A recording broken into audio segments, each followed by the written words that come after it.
Saya juga mau bertanya kepada Pak Naslindo sebagai bagian dari pemerintahan, apakah kondisi sosial ekonomi yang tadi disampaikan oleh Bang Timbul dan kemungkinan akan meningkatnya lagi PHK itu, apa sudah mulai dirasakan dampaknya paling tidak di tempat Pak Naslindo berpelayanan ya? Oke, baik. Terima kasih para Bapak Ibu yang saya hormati. Terima kasih kita bisa berdiskusi untuk bisa bertukar pikiran terkait dengan persoalan-persoalan kebangsaan kita, khususnya tadi lebih menukik lagi bagaimana sebenarnya gereja bisa lebih berperan aktif ya. Jadi memang kalau kita lihat kondisi sosial ekonomi khususnya dua hal ini ya, yang sesungguhnya sebenarnya PHK sekarang ini bukan juga karena disrupsi teknologi atau mungkin investasi yang mungkin hengkang dari Indonesia ke luar negeri karena produktivitas di beberapa negara yang lebih daya saingnya lebih baik, misalnya Vietnam itu juga terjadi. Tapi kalau menurut data-data yang kami pelajari, kami diskusikan dengan Bank Indonesia wilayah Provinsi Sumatera Utara, dan juga pergerakan konsumsi masyarakat, pertumbuhan ekonomi, indikator-indikator ekonomi secara makro, sebenarnya memang COVID 2019 itu, efek COVID 2019 itu masih terasa bagi pelaku usaha, baik pelaku usaha besar, menengah, kecil, mikro, ya, itu sangat terasa betul. Jadi hari ini sebenarnya walaupun ini sudah tidak ada lagi COVID, tetapi dampak ekonominya itu sangat-sangat terasa. Pemerintah misalnya sudah membuat relaksasi, misalnya penghapusan utang UMKM, tapi itu kan punya tempo yang 10 tahun terakhir. Jadi kalau dampak COVID-nya ya belum tercover sebenarnya. Jadi harus ditunggu dulu mungkin tahun 2027 ya, 5 tahun terakhir baru mereka bisa misalnya mengajukan kredit-kredit macet untuk bisa diputihkan. Nah, tapi dari situ kita bisa melihat pemerintah coba konsen.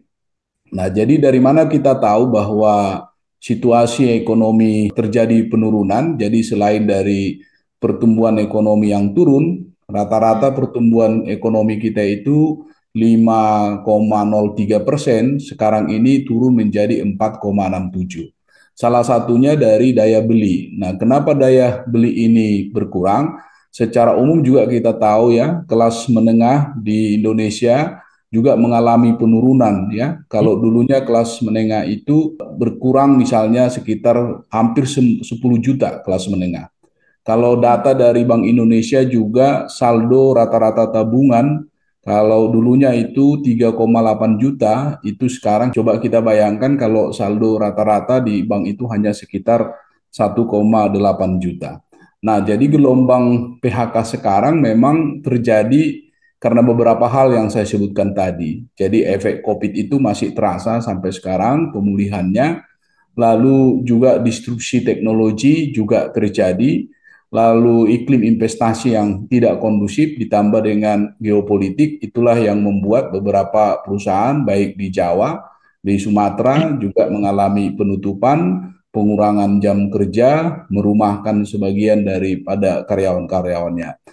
Nah, itu memang benar data-data itu yang mengakibatkan juga tingkat kemiskinan kita juga masih tersisa sekitar 8% ya. Itu menurut ukuran-ukuran standar kemiskinan BPS.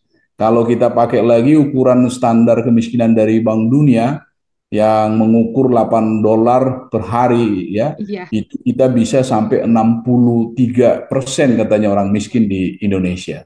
Nah, Iya. maka pertanyaannya sekarang adalah bagaimana peran ya supaya kita tidak terlalu banyak lagi bicara tentang data-data itu. Memang kita akui terjadi masih banyak masyarakat kita yang miskin, standar hidupnya ya, lalu pengurangan pemutusan hubungan kerja terjadi ya. Jadi banyak juga generasi muda kita yang tidak bisa terserap ya. Ada satu data lagi mungkin yang saya sampaikan, pada waktu itu serapan tenaga kerja itu bisa sekitar 15 juta per tahun.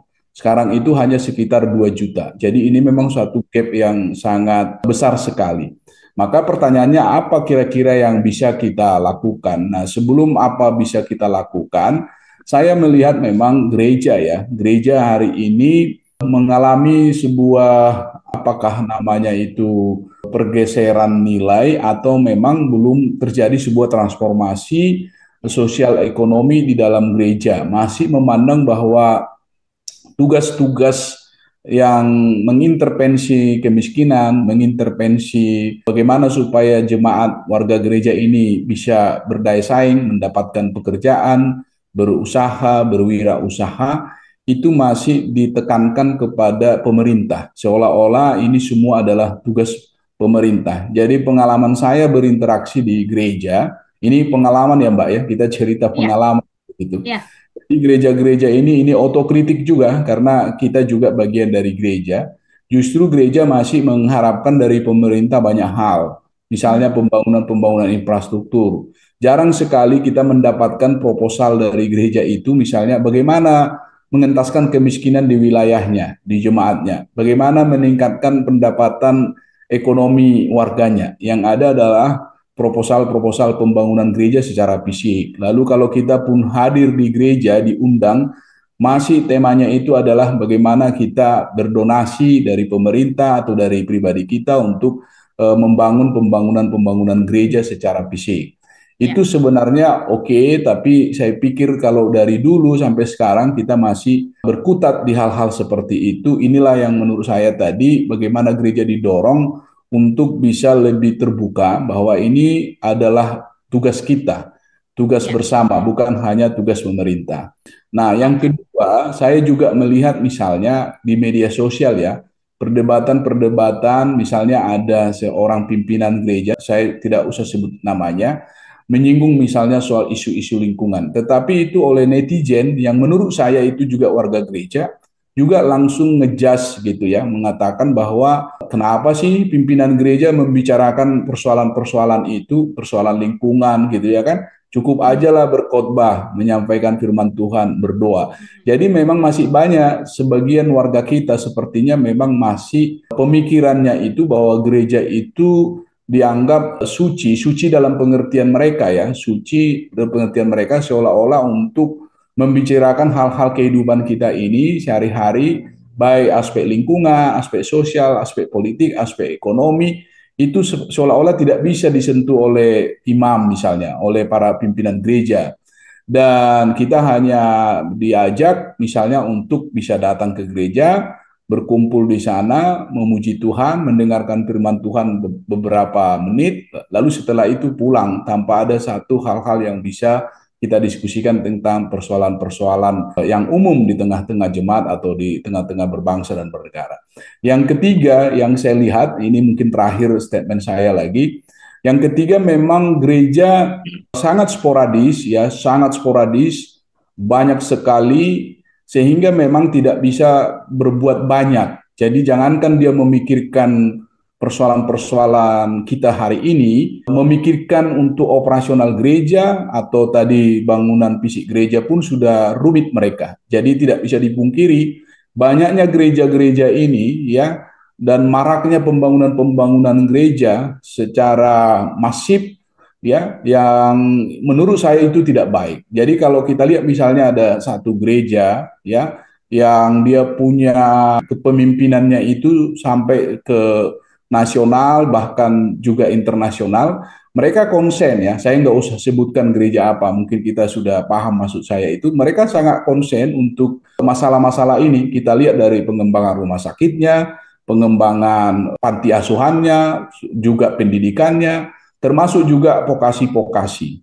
Nah, di Sumatera Utara saya harus sampaikan ada memang gereja-gereja yang sudah berdiakonia, sudah memberikan pelayanan. Saya sebut misalnya ada satu gereja di Medan ini ngajak kami dari Dinas Koperasi, mereka mau memberikan bantuan-bantuan untuk berusaha UMKM. Lalu minta APIS bagaimana mekanisme yang efektif untuk menyalurkan bantuan. Jadi kami berikan masukan-masukan supaya Jangan hanya misalnya memberikan bantuan itu, takutnya nanti kalau mindsetnya juga tidak dibangun, kesadarannya tidak dibangun, lalu untuk apa ini peralatan-peralatan ini, kita tidak tuntaskan juga soal permodalannya, kita tidak latih soal produk atau jasa yang mau dihasilkan, termasuk standarisasi, termasuk soal pasar, termasuk soal digitalisasi, maka ini bisa saja nanti menguap, tidak akan menyelesaikan. Nah, tapi saya menarik, menurut saya gereja tersebut sudah bisa masuk ke situ. Tapi itu hanya satu dari sekian banyak gereja. Tapi kalau kita lihat profiling gereja yang saya sebutkan itu, memang mereka secara fisik besar, secara jemaat juga sangat besar. Jadi saya berpikir kembali, mungkin inilah yang dimaksudkan oleh Tuhan Yesus dalam doanya dalam Yohanes 17 itu, dia berdoa supaya murid-muridnya ini bersatu. Karena dalam kesatuan itulah kita bisa berbuat banyak, tapi kalau kita terpecah-pecah menjadi bagian-bagian yang kecil, boro-boro kita memikirkan orang lain, ya, tapi memikirkan diri sendiri pun tidak akan mampu. Mungkin kira-kira 3 poin itu mungkin yang bisa saya sampaikan di awal ini. Semoga nanti kita bisa berdiskusi. Terima kasih Mbak Martin Dian, terima kasih.